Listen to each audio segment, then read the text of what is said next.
Action करे, और action कहाँ से करे जब उसके पल्ले कुछ नहीं। तो ये बैलेंस अमाउंट सभी ब्लॉकों को अपना बताना चाहिए, ताकि उससे उनके अंदर संघर्ष करने का मादा जो है वो बढ़ता है।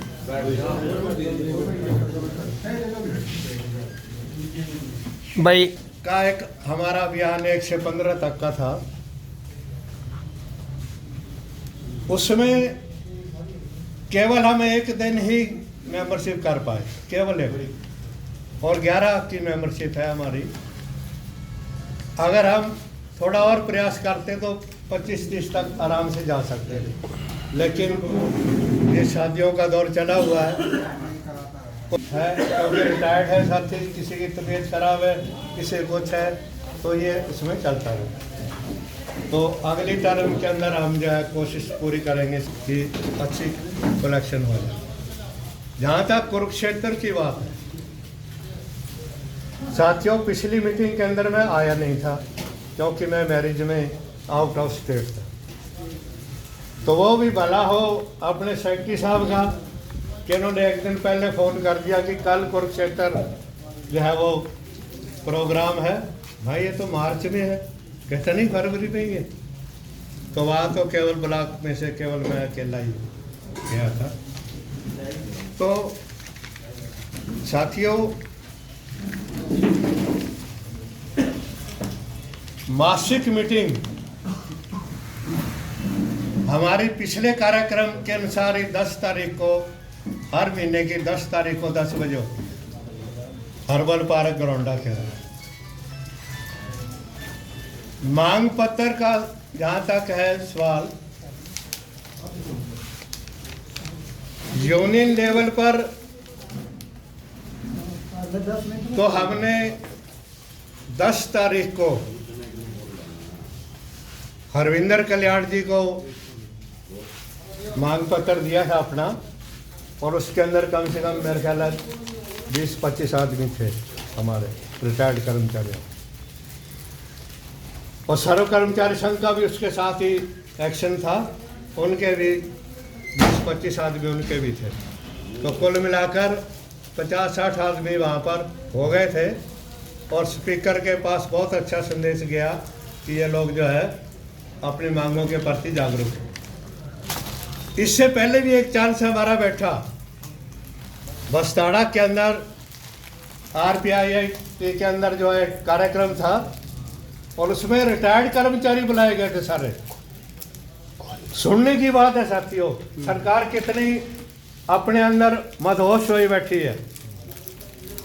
10 तारीख को 10 बजे कुटेल के अंदर स्पीकर और अपना जो खट्टर साहब है, तो वो पूरी इंडिया का मंत्री, लेकिन रहता करनाल में ही है वो, क्योंकि यहाँ के जितने बड़े बड़े आदमी उसको यहाँ मिले हैं तो और कहीं नहीं है।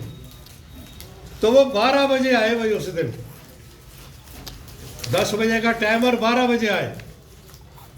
और सुनने की बात ये है कि वहाँ पर सारे रिटायर्ड साथी बुलाए, और रिटायरियों से संबंधित उन्होंने एक बात भी नहीं की, एक बात भी। 10 मिनट खट्टर साहब बोल रहे मैं 22 स्टेटों में घूमे आए जी।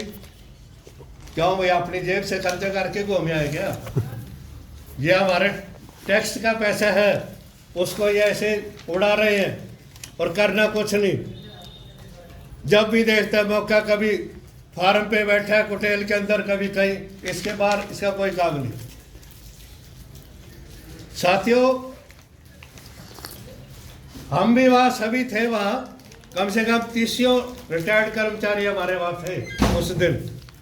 इतनी धुंध थी फिर भी पहुँचे सभी, और 10 मिनट खट्टर साहब बोले और 10 मिनट स्पीकर साहब। अच्छा जी, क्या राम राम। अरे भाई ये क्या भाई, ये रिटायर किस लिए बुलाए आपने? फिर तो आप किसी को ही बुला लेते आप।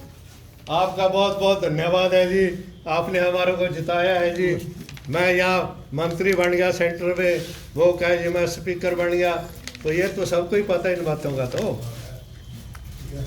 तो फिर भी मैंने जब 8-10 मांगे जो है अपनी लिख ली थी अलग से, कि मौका मिलेगा अगर बुलाएंगे तो हम अपनी मांग रखेंगे। लेकिन नहीं, जैसे ही प्रोग्राम खत्म हुआ मैं सीधा स्पीकर साहब के पास गया। धीरज यार एक आदमी बोल रहा था क्या है सीधा स्पीकर साहब के पास गया मैं, सर यहाँ रिटायर्ड कर्मचारी आए हुए हैं सभी, और आपने एक शब्द भी नहीं बोला उनके ऊपर, ना किसी को आपने बुलाया यहाँ पर, तो फिर भी हमारी ये मांगे हैं कुछ। वो मैंने उससे पहले 7 तारीख की बात है, ये 7 तारीख को वहाँ उनको वैसे भी नहीं, तो हमारा 2 बार मांग पत्र जा चुका है इस तरीके से। तो साथियों,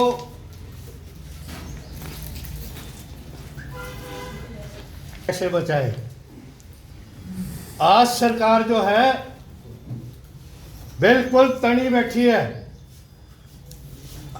आप कहते हैं कि हमारे को ये नहीं मिला जी, हमारे को वो नहीं मिला जी, अरे मिल माल तो हमको बहुत कुछ रहा है, कोई ऐसी बात नहीं है, लेकिन हम अपनी पेंशन को कैसे बचाएं, इसके ऊपर आज गौर करने की आवश्यकता है। नहीं तो मोदी का तो ऐसे तीर चल रहा है, जो उसने मुंह से बोल दिया वो इसको इनकार ही नहीं कर सकता। अब आप करनाल के अंदर ही देख लीजिए क्या हालात पैदा हो गए, अपोजिशन ही खत्म हो गई, कांग्रेस मुक्त करनाल। वो साथी जो 40-42 साल के कांग्रेस के अंदर बैठे थे, 1 मिनट के अंदर उनकी आस्थाएं बदल गई और उन्होंने देख लिया कि इसके सिवाय तो हमारे जो है दुकान खाली है, तो रातों रात जो सारे वहाँ भाग। तो उसने एक ही बात कहनी है मोदी ने, अगर यही स्थिति रही, एक देश एक पेंशन, केवल बुढ़ापा पेंशन मिलेगी। अब बुढ़ापा पेंशन में देख लो, हम तो ओल्ड और न्यू पेंशन की बात करते हैं और वो बुढ़ापा पेंशन में रोक देंगे हमें।